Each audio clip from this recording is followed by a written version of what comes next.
Welcome to Scaling Your Healthy Food Product podcast, where we believe the process of scaling better for you product doesn't have to be lonely, hard, or complicated, but following simple steps to prepare your product to scale correctly will set you up to succeed. If that is you, you're in the right place. I'm your host, Jacinta Kemboi. Let's get started, everybody. Right. Okay, everybody. So this week is another expert segment episode of all part of the podcast. And this week we have Odette Cote. This has become a friend. We met at a conference and we hit it off, and we've been doing back and forth. And she's a leadership coach, and I wanted to bring her on just to help us, the food founders, and how, because I hear a lot of what do I do here? How do I manage my people here? And she's been, and she'll tell us more about it. She's been in the industry for a really long time, and she's worn a lot of hats, and she could tell us how she was able to maneuver those leadership roles, and she did it very elegantly and very successful. And we're just gonna throw at her questions, and she could, as a food founder, some of the questions that I've heard you throwing at me or saying, this is what I'm struggling with, and then she can put on her coaching hat and just tell us how to go about that. So Odette, welcome to the podcast. Thank you very much, Jacinta. It's a pleasure for me to be here today with you, with all of your guests. Yes, I'm an executive coach. I'm ICF accredited. That's International Coaching Federation. I'm also president and founder of Coaching Leaders and a board member of ICF Quebec.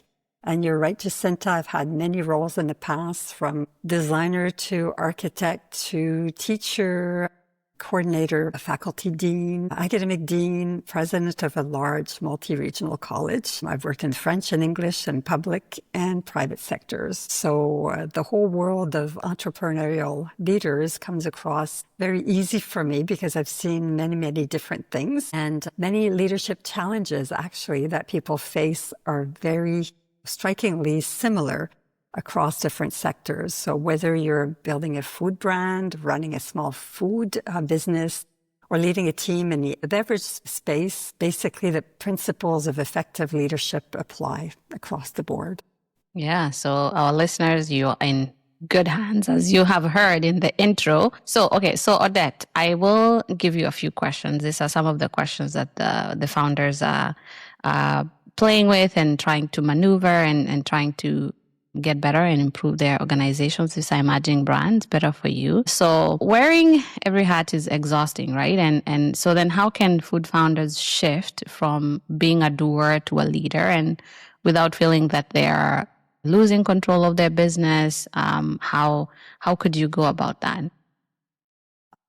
I just want to reassure everyone that is something that is very common, especially if you've gone through the different areas over the years and now you become the entrepreneurial person. You feel like you kind of like know it all, and it's got to be done the way that you've always done it. So I'll share with you perhaps something that was shared with me and a lot of people many times regarding being a board member.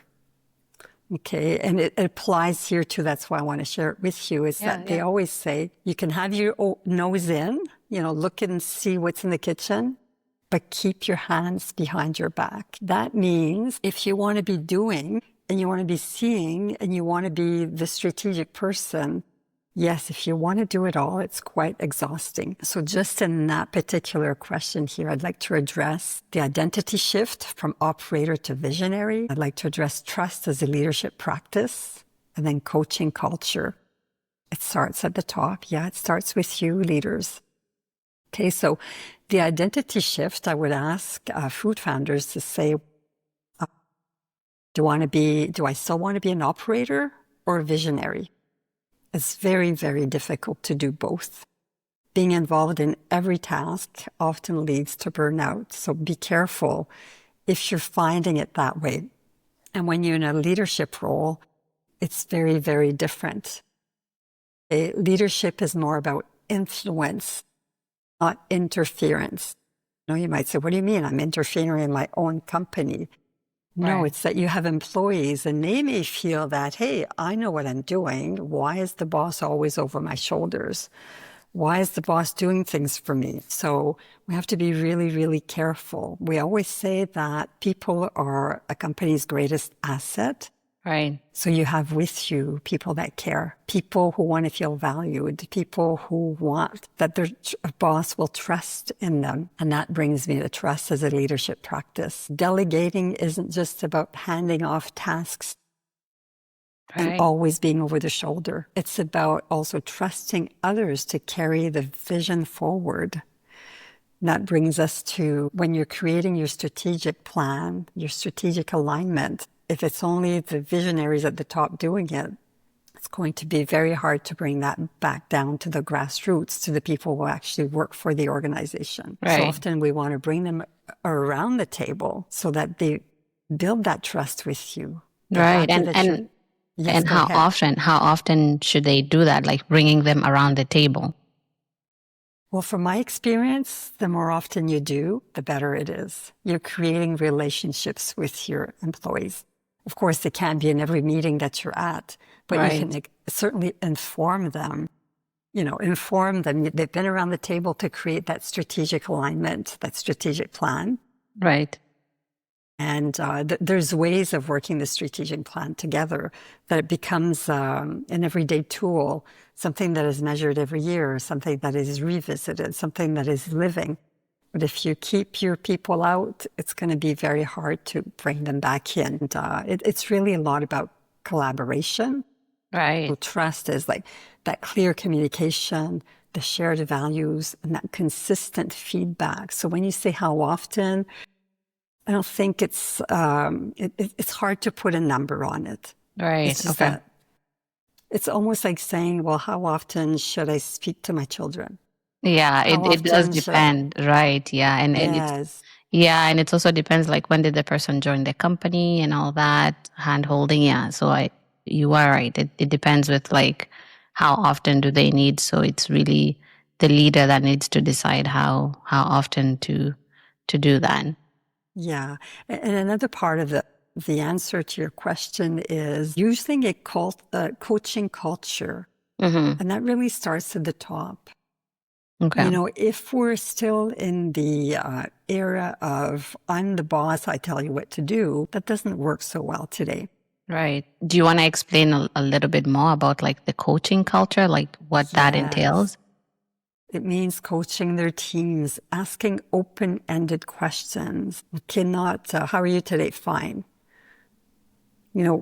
What is on your mind? How can I help you? More open-ended. We want to listen deeply Right.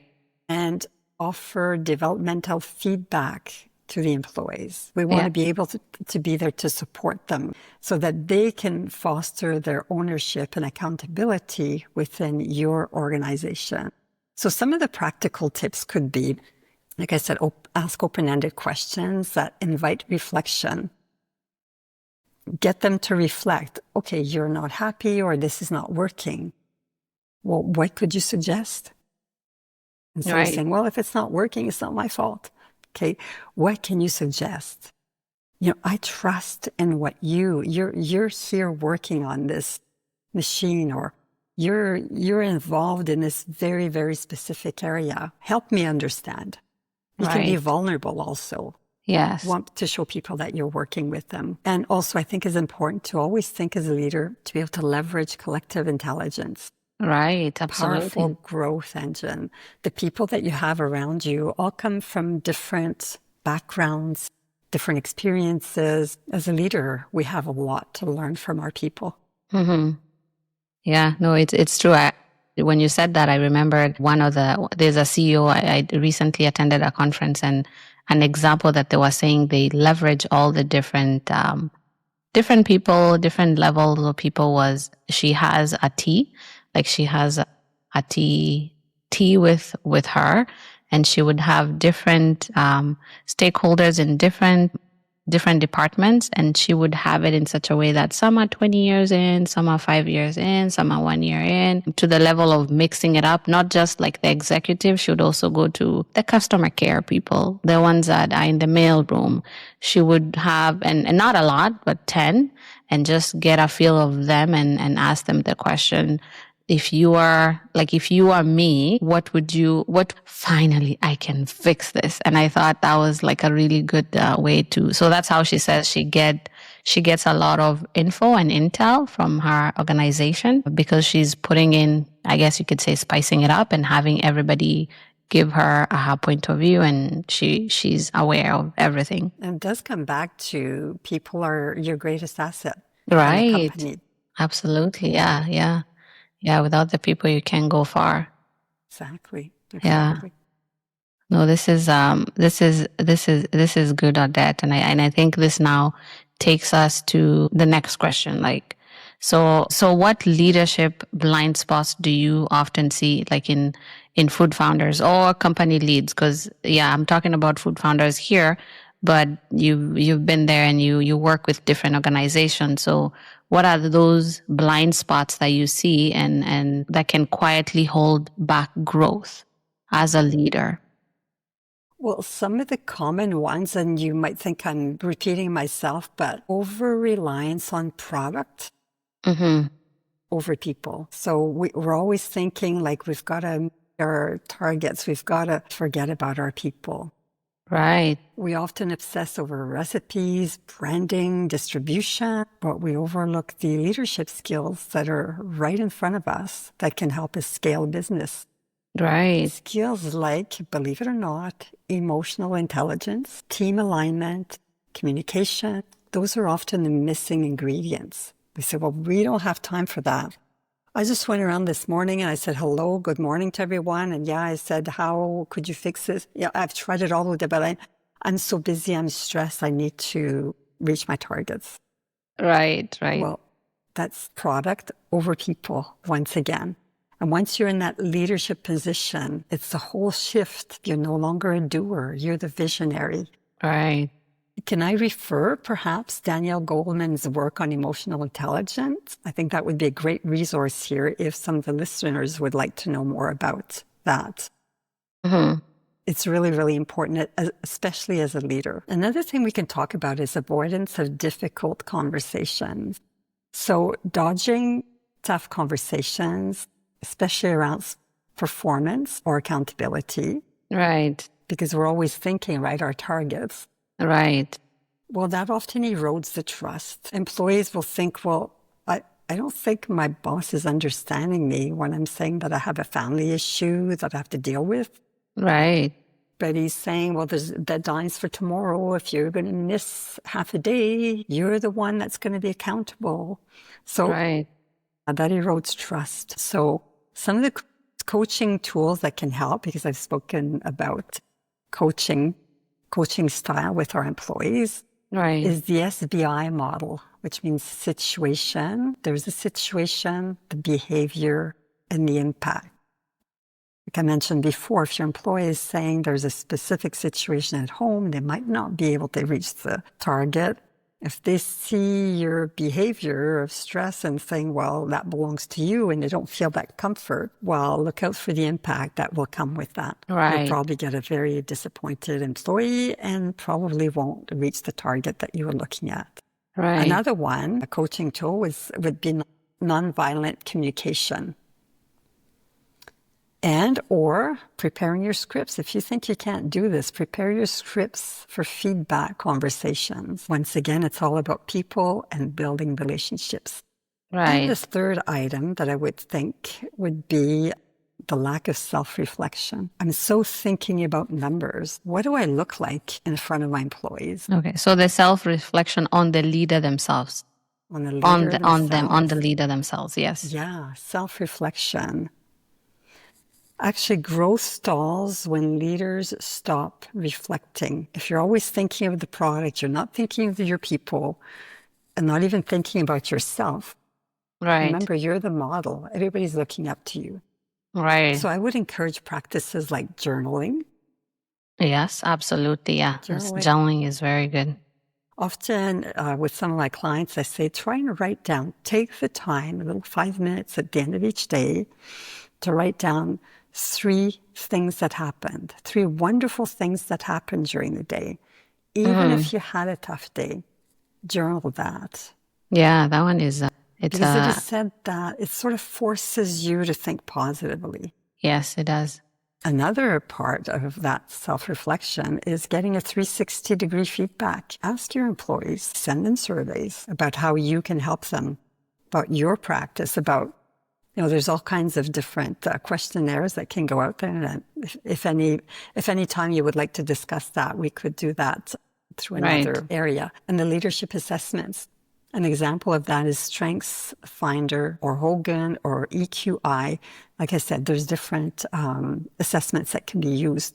So when we get feedback from our people and we go, I didn't think they thought this of me. I didn't think, it sort of strikes you as, yes, people come first, and if we don't take care of them, Yeah. they won't be worried about the product.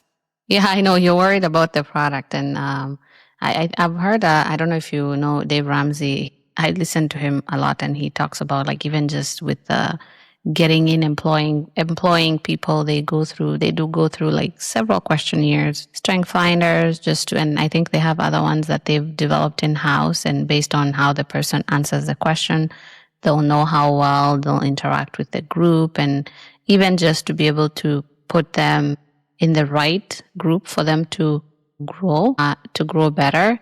But I'm just trying to think how, because these are emerging brands, so they're still in like less than 5 years, or some of them just hit like the 6, 7 year. How do you, without going into so much, because it can take a lot of time, but I know you need to set the bar straight just so that you can progress.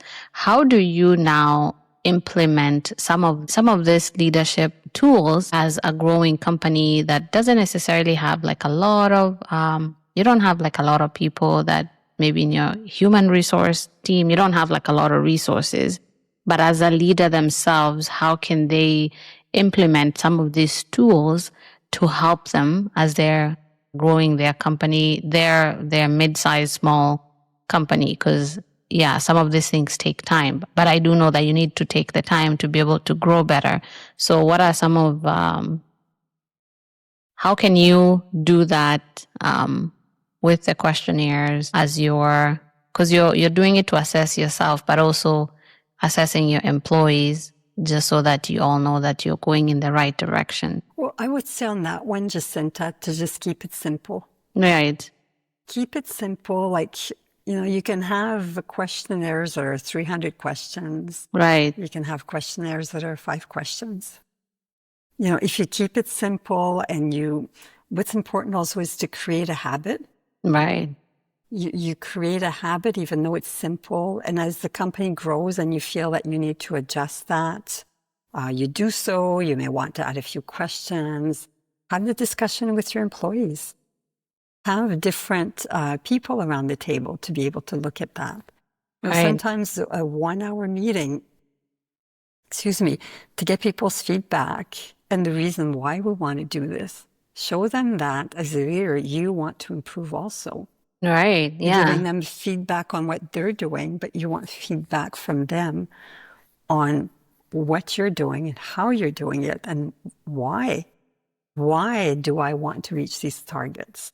Right. Explain to them that things are happening around the world, things are tough. I want to keep you all. Your employees, your valued people. I want to keep you all, but here's a situation. We may have to cut budgets. We may have to share what's on your mind. Be vulnerable. Be part of the equation with them. Right. Care. Yes, so they know exactly what's going on. Yeah, exactly. Start with small steps. Right.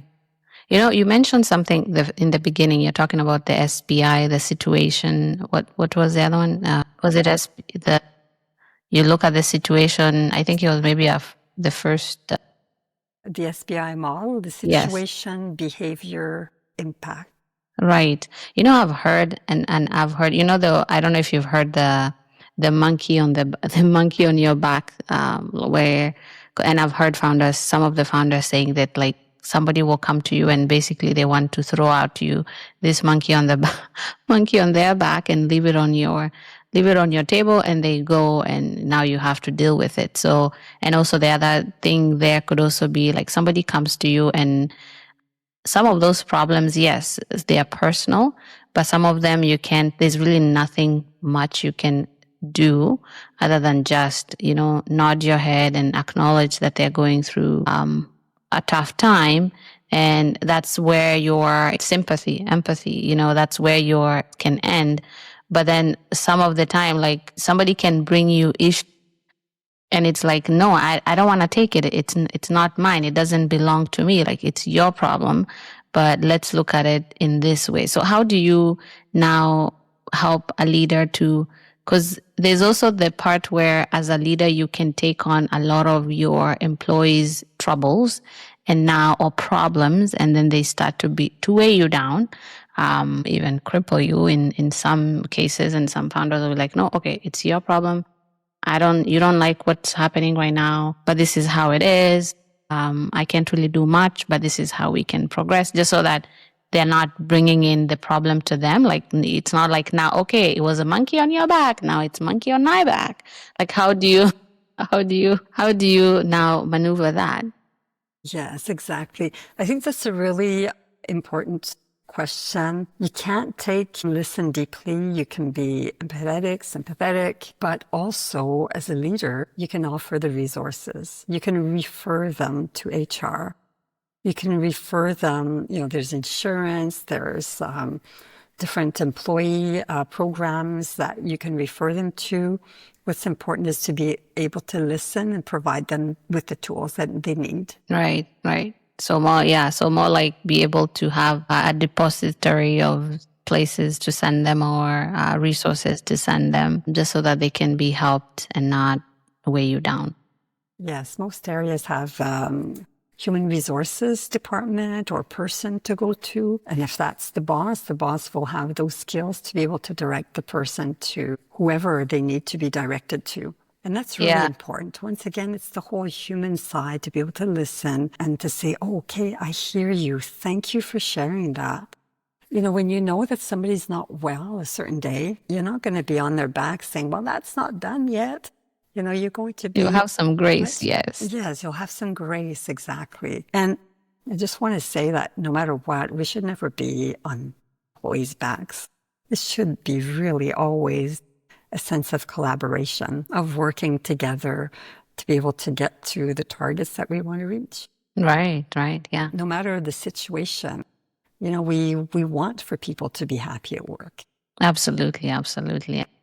And for these specific products that these founders are working on, these are like better for you. These are products that really people need for their better well-being. So it's a good thing they're doing. But I do completely understand what you're saying, that we could be so product focused that we lose sight of how things go. And this now brings us to the next question. It was kind of like a segue for that. It's like, okay, so food businesses often run on slim margins and high stress, and especially when you're growing and you're really putting off a lot of fires.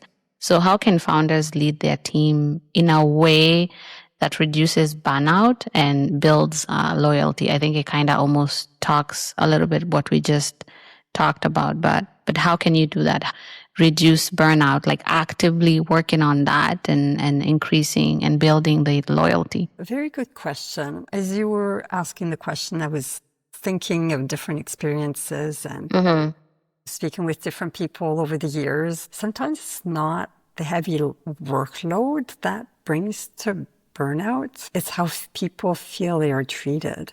That's how often it is. That's why the person aspect is going to probably keep coming out, probably at every question you're going to ask me. Jacinta, Right. Yeah. There's areas that as a leader we have to look into. Psychological safety over perks. If you say, well, at our company, we give 6 weeks vacation, we give this, we give that, that's one thing. The psychological safety, if it's not there, you can give so much to your employees they may not appreciate. if they don't feel that psychological safety. Okay. So, I want to maybe address 3 areas: that psychological safety, purpose, what's my purpose here as a retention strategy, Right. and boundaries and modeling self-care. If the boss is always burnt out, well, what does that look like as a model to others? So I'll go through each one separately. So regarding the psychological safety over perks, that's it. Loyalty isn't just, built through giving people free snacks or a ping pong table or let's go out and play bowling or Dinners on Fridays. dinners, or let's go play pickleball together. I'm saying pickleball, it's becoming so famous right now. It's really built through trust, safety, and meaning. I've heard people say, well, I don't think anybody cares if I'm here. I don't think people care about the work that I'm doing. So that means a lot. And even when you're on a tight budget, founders can create space for honest dialogue. If you have a good dialogue with your boss or the boss with the employee, and the employee feels a lot safer, feels good about what the boss has just said, oh my God. Right. The employee might go home like feeling great, feeling like $1 million the whole weekend. And we'll share that with their family. And also, you want to be able to foster inclusion and belonging. Not just, that belongs to the high managers here. We want to have people voice their opinion, contribute to the company's goals and objectives, contribute to if we're doing well, or contribute to, we're not doing so well. Let's hear what, I spoke about collective intelligence before. Right. So why not listen to our people? So the second part would be purpose as a retention strategy. When I say purpose, it makes me think of the why. When people understand the why behind their work, they show up with more energy and commitment. And when I speak of why, it makes me think of Simon Sinek's, his book is a really, really good reference. Yeah, it's a very good book, yes. Yeah, you know that book? Yeah. So, other tips could be connect daily tasks to the bigger mission. Involve team members in strategic planning. That's a really, really big one. People who do strategic planning, it's a long endeavor, and they say, okay, well, it's done. It was an obligation. Now it's on the shelf. Well, if you involve people in strategic planning, it has meaning for them. I have to say, personally, I used to have always my template of strategic planning and work plan based on the strategic plan always beside me. It gave me that sense of purpose of, decision making. Somebody would ask me, Dad, I need extra money on my budget because I want to do X, Y, Z. I'd refer them back to the strategic plan. Where does that fit in the strategic plan? Right. So it has a lot of purpose. And I would say most important, use grassroots insights to shape the direction. Yeah. Once again, that collective intelligence, the people that are around you have so much that they can contribute to the company over and above just the product. Right. And when I spoke about self-care, modeling self-care before, we often see founders, the leaders, they're hustling all the time. They're exhausted. I worked till midnight yesterday. But it's okay. I have to do this. I have to do that. I have about 10 meetings a day. What does that say to your employees? It might be unintentional. You want to show people that you've worked really hard to make it happen, but you're almost normalizing what you're doing by doing that. Mm-hmm.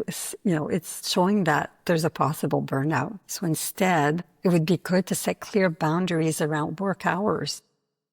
Yeah, and really respect that, right? Yeah. Yeah, I've seen really companies in that area just say, you know what, we don't want burnout. How about all of us together, let's try to do our job between 8 and 4, 8:30 and 4:30, whatever your normal schedule is. And that brings up, opens up a whole other area, which we could speak about another time. But sometimes during your day, it's like, do I need to do this? Can I delegate it?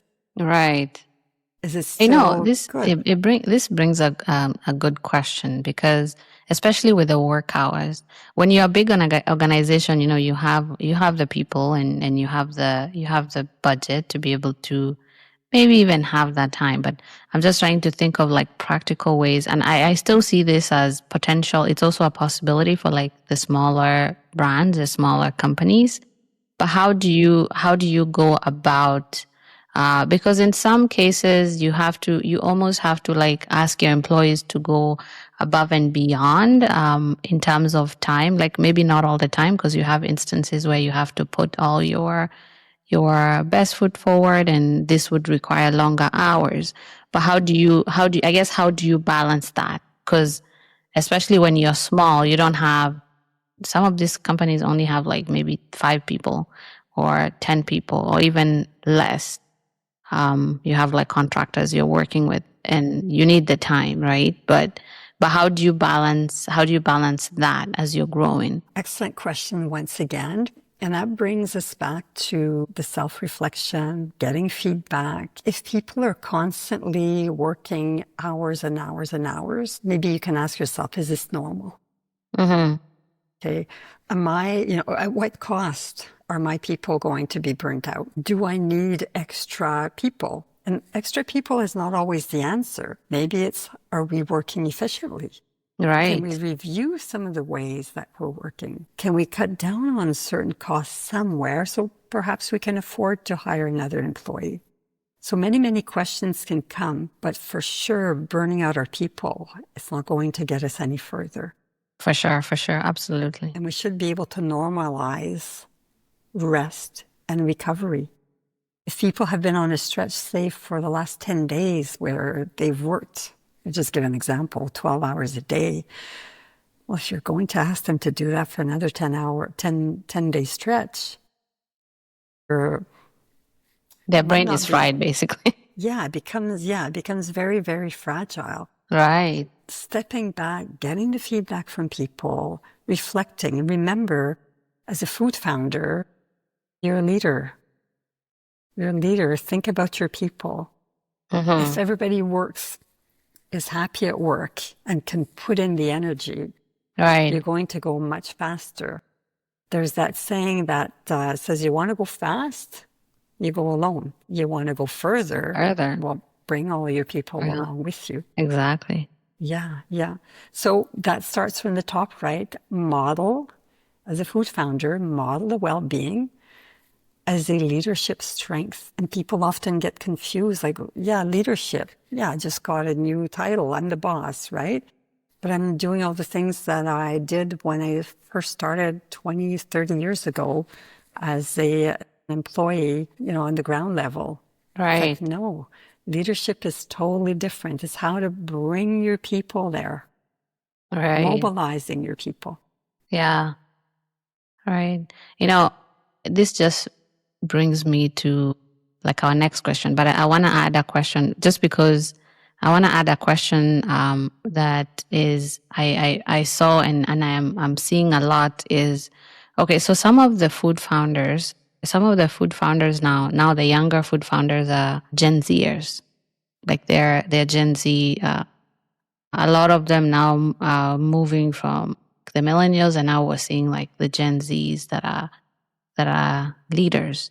And yes, for them, the well-being is a huge aspect of their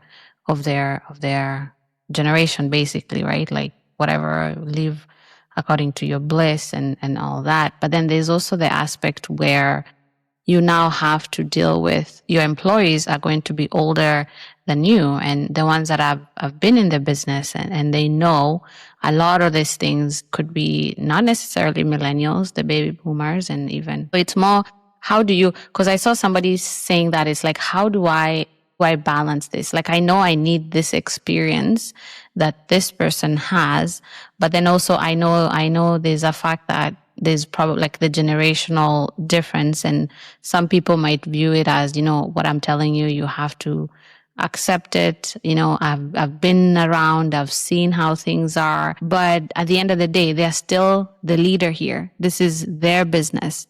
So how do they manage that? This is an older person, and this is my company. I want to run it this way, but I do need their experience. But how do I go about that? Like, how do I know as a leader, okay, this is the right thing for me? or just to maneuver that? And I know I'm throwing in a question there, but I just thought about, because we're talking about you as a leader modeling, but also how do you build your team having that in mind? The first thought that comes to mind is, because I'm thinking of an experience where I attended this 1-hour conference where we spoke about diversity, equity, diversity, inclusion. And we were talking about different factors that come into that. And one of them is the generation differences. So if it's something that a food founder is having difficulty with, I would invite them to look around to see who could give a conference on that. Because there's really value with the people who have been there a long time and the way that they work and all the knowledge that they have. But the new generation also, so much to be learned from them. Yeah, because like you mentioned, Jacinta, for them, their health and well-being is important. It's important, like, wow, yes, absolutely. Thank you. Yeah. Thank you to all these young people who are bringing that clarity to us. Like for us before, it was like, if you don't have 2-3 jobs to try and make ends meet, you didn't look right. And that doesn't sound wrong. It doesn't sound right. It's, I think that if I can call it the older generation, a lot from the new generation in those aspects. And then the new generation can, of course, benefit from all the expertise from the people who have been there for a long time. I think it's a wonderful marriage. Just have to be open to seeing all the benefits. Right. Yeah. Yeah. It's one of those topics that, it could be like a really bad, and some of them are having trouble, like, okay, how do I go about this? How do I maneuver this? But anyway, the only way to know how to tackle some of these things is to look for those informations, people that have done this, and educate ourselves that way. And so thank you for that. So okay, so the other question is, like, when scaling, tough decisions pop up. They always pop up. And so these are like cost, and these are food founders. So like cost, the quality, the speed, and the safety. And so then what leadership mindset help founders make those calls without. Okay, so thinking of, first of all, the values-based decision-making. In other words, just to be able to define your non-negotiables, the values that guide decisions when pressure hits. Remember when I spoke about the strategic plan? Yep, and the why. Which is something I always had beside me. So whether in good times or tough times, it was always there. And of course, the strategic plan is there to be a living document also. But when tough times come, the example that I used prior, if somebody is coming up to me, well, we need this and that. Well, is it related to the strategic plan? Of course, when we're doing really well, you want this, sure, we have extra money, we have some loose. But when tough decisions have to be made, rely at least on your strategic plan, because this guides you to where you want to go. Right. So it sort of keeps you in line. Of course, further reflection. And ask yourself, what matters most here? Is the employee going to be upset if I'm saying no? Well, he or she might be upset. Yeah. But if they're part of the equation, I mentioned before being vulnerable. Invite people to be part of the discussions. Right. Maybe I can give you an example on that, something that was personal. Absolutely. I entered into this big position at one point, and I was given a budget. Then I had to work with, the hundreds of other people.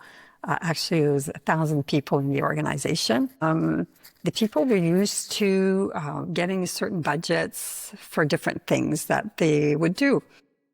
So when I was looking through my budget, my overall budget, I wasn't seeing that amount of money. So I thought, oh boy, they're going to be quite upset. There's, a lot of reduction of budget that we're going to be getting from the ministry. So at one point I asked the person who had held the position at the time, who had become my boss.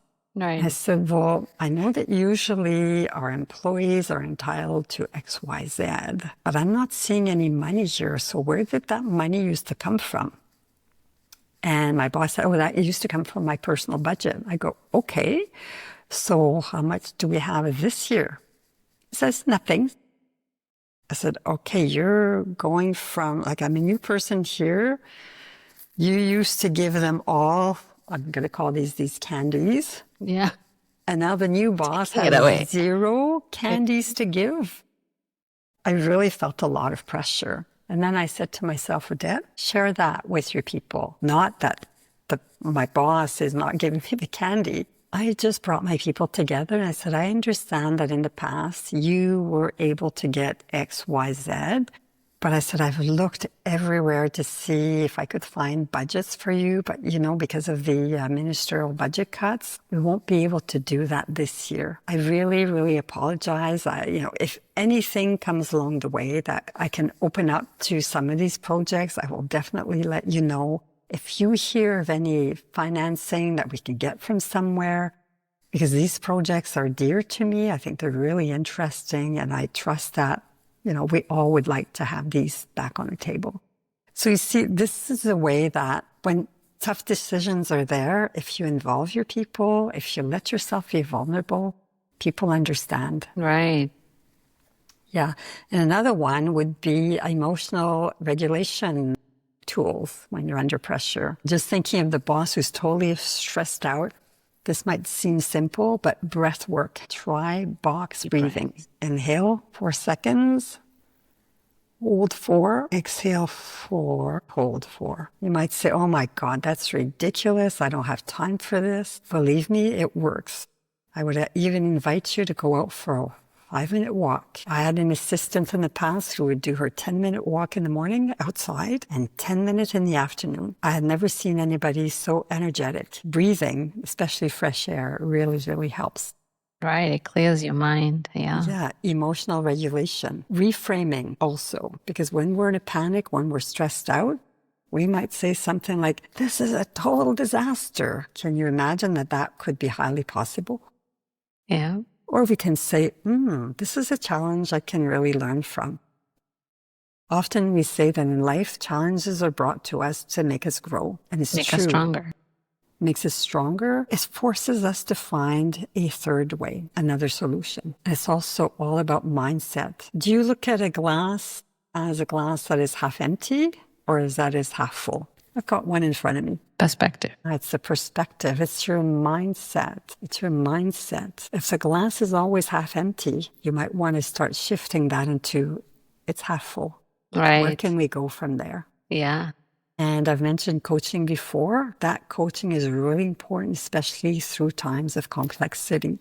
Right.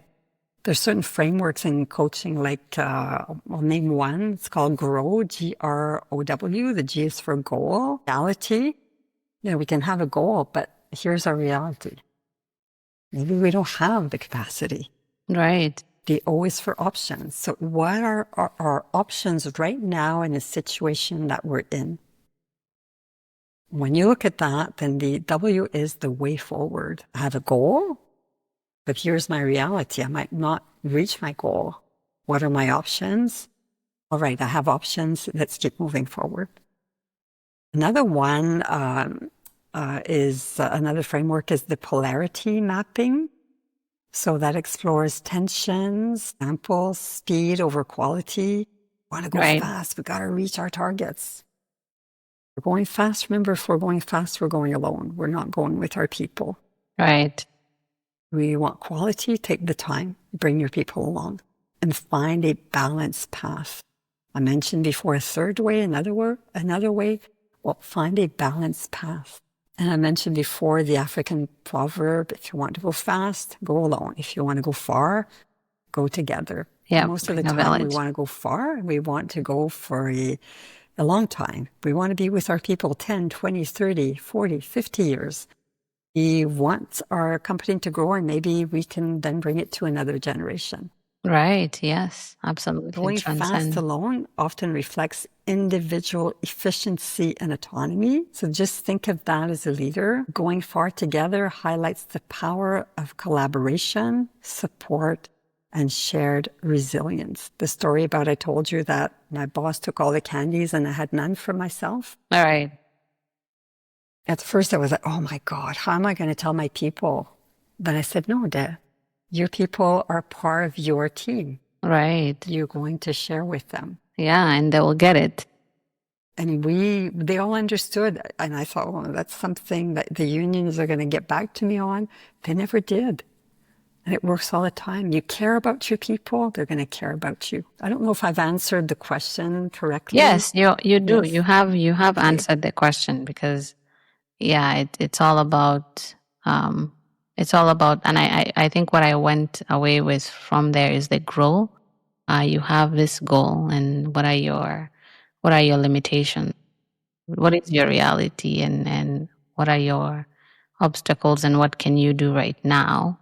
I think that's a really good one to look at, because yes, there's all these challenges that you have to go with, but I think that can help you to not regret, like not have the regret of this did not happen. It kind of gives you like a different perspective. You're not like inside looking out, but you're like outside looking in and saying, okay, what can I fix? What can we do? Because in the food world, there's so many fires you have to put off. An equipment can go out and you have this order that your customer is waiting for.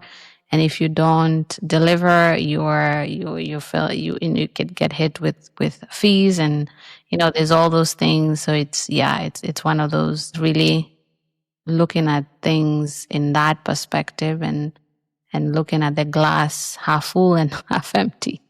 Yes, absolutely. Like all those tips that you have shared are very, very helpful. And I think one other thing that I could ask you for as we're getting close is, so leadership does require like vision and discipline, and how can founders balance having the inspirational phase, like you have that, and their brand, and then holding themselves accountable to the glamorous details. We just talked about putting off a lot of fires. There's so many things that you need to put off, but because leadership does require discipline and vision, and you've given us a lot of things to think about, Odette, and as a leader, your why, your vision, strategic planning, like all these things that every leader should look at, and to better grow and to better help their team, and just to have a better perspective. And so how do you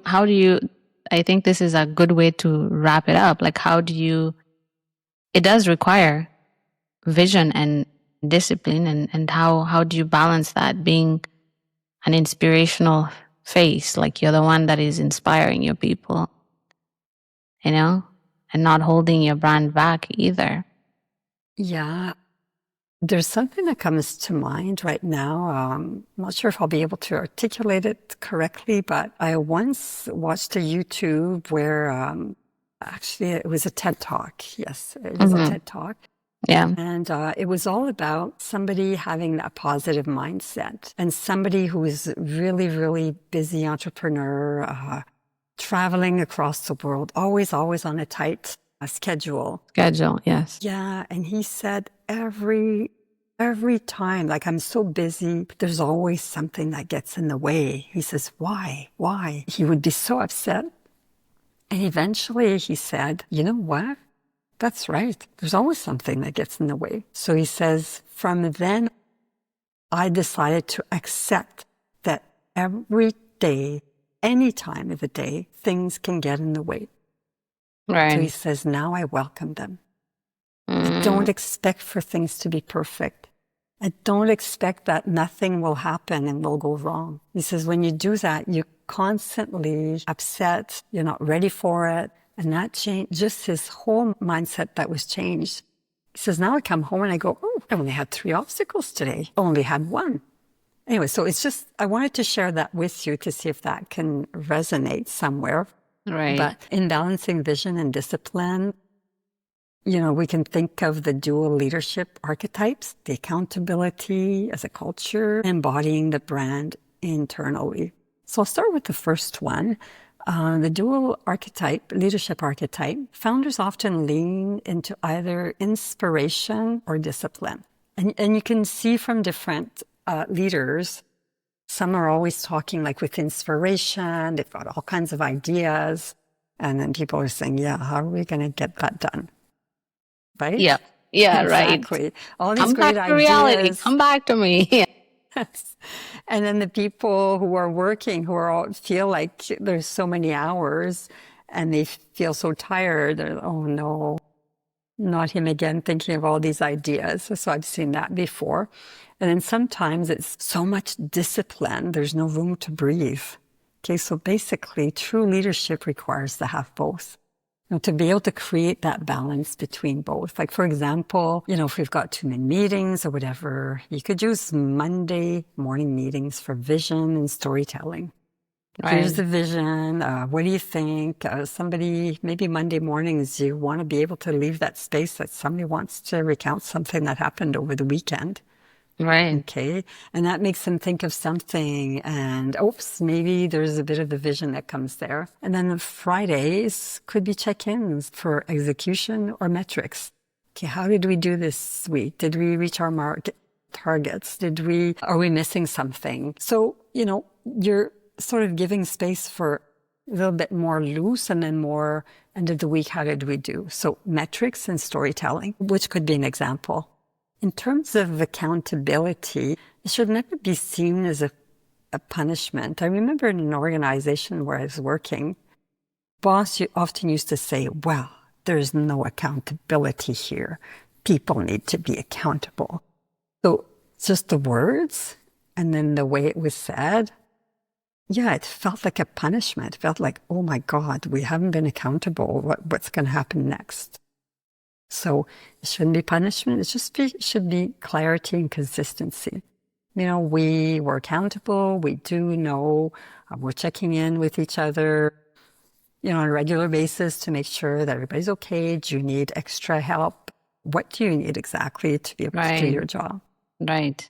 So it's about setting expectations, following through, and creating a culture of reliability. I can rely on my employee that if he or she needs something, I trust in him or her that they'll come to me. I'm checking in regularly, but, I also trust that they'll come to me if they need something. Right. So it's a culture, but as a positive and a consistent one, not I'm going to check on you in a month and it better be done. I want you to be accountable. It's not that at all. It's all about those relationships once again and caring about our people. Yeah. Then the third part to this question would be about the brand, embodying it internally. It's not just what you say externally, because sometimes we'll have an announcement somewhere on LinkedIn, on the radio, whatever. It's really how you show up also internally. Right. Your brand is everything that you say, that you do, how you treat people. So when founders live their values, because in a strategic plan, we've got the mission, vision, and values that we start with. When founders themselves live the values, they build the trust and the credibility with their teams. So it goes both ways. You be the model, basically. Yeah, that has been the theme of today. It's modeling what you want in your company, modeling what you want to see, and the vision, giving people a chance to express themselves, express what they're feeling, their fears, and your strategic plan. What is that? What do you have in there? And always looking back to that and timing. So yeah, you've given the founders a lot to chew on and a lot to think about. Even myself, in my business, a lot to think about and a lot to chew on and say, okay, am I leading according to the plan, or am I just shooting it from the hip and taking it as things come, or am I reflecting and what's my mindset in this, and what's my perspective in this, and what do I want to be remembered for in my brand? What do I stand for? What do I want people to remember my brand? And you have brought very good examples from your leadership journey and what you have gone through and what you've experienced, and you sharing your examples. I think that gives us a good perspective of how we can live that, and how can we handle some of those things that come right at us. Yeah, I just want to say thank you for coming, and I want to give you a chance to share with the founders and the listeners, whoever is listening on the other side. I'm pretty sure after listening to this, they want to work with you and want to interact with your services and your content. So where can they find you, Odette? Well, like I mentioned at the beginning, I'm president and founder of Coaching Leaders. So if someone wanted to get in touch with me, it would be at default, well, either in LinkedIn. I think I'm the only Odette Cote as the owner and founder of Coaching Leaders. And there's also my email address, which is odettecote@coachingleaders with an S, .TTECOTE at Coaching Leaders, COACHINGLEADERS.today, as in TODAY. And you may also call me at 514-912-06 Montreal area. And before we close, Jacinta, because we spoke about values, I just want to say that even when it gets difficult for food founders, for leaders, do what is right no matter what. Even when it's hard. There's a lot of values that we can choose, but integrity in doing what is right, even when it's hard, is a really valuable one. Stay curious, open, willing to learn. So curiosity is another value. And be courageous, making bold moves, but always with your heart. That's what I'd like to leave people. Right. So integrity, curiosity, courage, but always with a heart. Very, very well said. And yeah, thank you, everybody. And thank you, Odette. Thank you so much, Jacinta. It was a pleasure having you here. Subscribe to the podcast so you don't miss all the new. Go to kamaresearch.com/resources to download a resource that you'd like from questions that you need to ask a co-manufacturer. Until next week, keep scaling your food business.